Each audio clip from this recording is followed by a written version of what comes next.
अस्सलाम वालेकुम दोस्तों, हमने वन पेपर की तैयारी के लिए सेशन जारी किया हुआ है। आज हम पढ़ने जा रहे हैं ऑरेंज रेवोल्यूशन के बारे में। ऑरेंज रेवोल्यूशन जो यूक्रेन में आया था और इसकी जो लोकेशन थी वो कैपिटल था की। ऑरेंज रेवोल्यूशन कब आया था?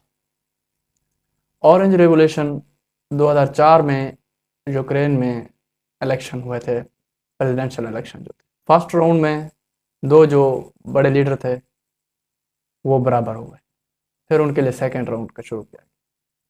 जब उसका नतीजा निकला 21 नवंबर को, तो जो पॉपुलर थे लीडर उनके अगेंस्ट हुआ था।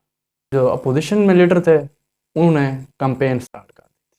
कंपेन में उन्होंने ये बयानिया बनाया कि इलेक्शन में फ्रॉड किया गया, हम जीतने वाले थे जिस तरह से दूसरे मुल्क में होता है। ये 22 नवंबर से ये होने वाली कंपेन आहिस्ता आहिस्ता जोर पकड़ती गई, ये पूरे मुल्क में फैल गई और उनके जो चाहने वाले थे उन्होंने ऑरेंज कलर के फ्लैग उठाए हुए थे, यानी कि ऑरेंज लिबास में बलबूस थे।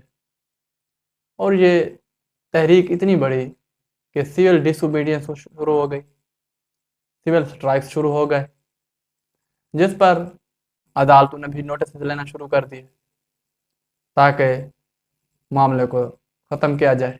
हुआ फिर यूं कि वहाँ की सुप्रीम कोर्ट ने नोटिस लिया। नोटिस के बाद उन्होंने ये फैसला दिया, ऑर्डर किया कि जो इलेक्शन थे वो पहले वाले इलेक्शन कैंसिल कर दिए जाते हैं, नए इलेक्शन होंगे। फिर नए इलेक्शन हुए और नए इलेक्शन के बाद जो अपोजिशन लीडर थे जिन्होंने सिविल डिसोबीडियंस की तहरीक चलाई थी वो ऑफिशियली जीत गए। यूं ये तहरीक अपने इख्तिताम को पहुंची।